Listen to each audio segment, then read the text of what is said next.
Halo, saya Febriani Mardiatun dari kelas 1193 akan menghafal organ-organ yang ada pada tumbuhan. Organ yang pertama ada batang. Nah, bagian-bagian dari batang yang pertama itu ada epidermis. Ia berbentuk susunan dari sebuah sel rapat tanpa ruang antar sel berkutikula. Ia berada pada permukaan atas dan bawah batang. Fungsi dari epidermis adalah untuk melindungi dari bahaya kekeringan. Korteks yang berbentuk sel-sel berdinding tipis dan tersusun tidak beraturan dengan ruang antar sel yang lebar. Korteks terletak di kambium dekat dengan empulur. Korteks berfungsi sebagai tempat menyimpan cadangan makanan.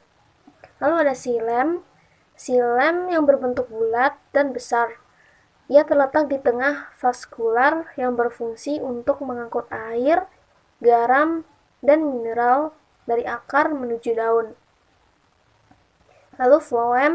Floem berbentuk bulat, kecil, terletak pada sisi luar vaskular yang berfungsi untuk mengangkut dan mendistribusikan zat makanan hasil fotosintesis. Lalu kambium. Kambium berbentuk lendir, berada pada batang dan akar yang berfungsi sebagai membentuk silem dan floem. Lalu ada empulur. Empulur berbentuk susunan dari sel-sel parenkim yang terletak paling tengah batang, yang berfungsi untuk membantu dan memperkuat organ tumbuhan. Lalu organ kedua ada akar. Bagian-bagiannya ada floem berfungsi sebagai mengangkat zat organik hasil fotosintesis. Lalu ada rambut akar. Rambut akar berfungsi untuk mempermudah proses penyerapan mineral. Lalu ada silem. Silem berfungsi mengangkut air dari akar menuju daun.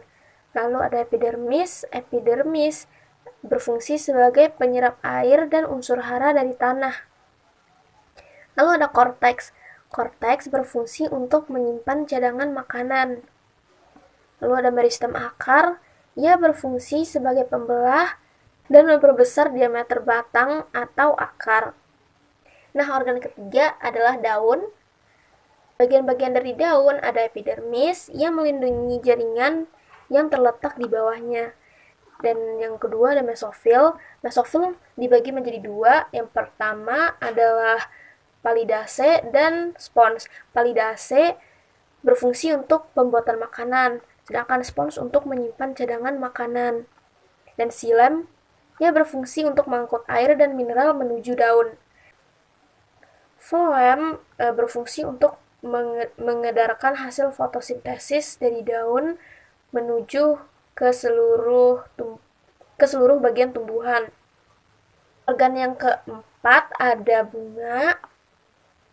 Bunga memiliki kelopak bunga untuk melindungi bunga yang lebih muda atau melindungi kuncup yang sedang berkembang.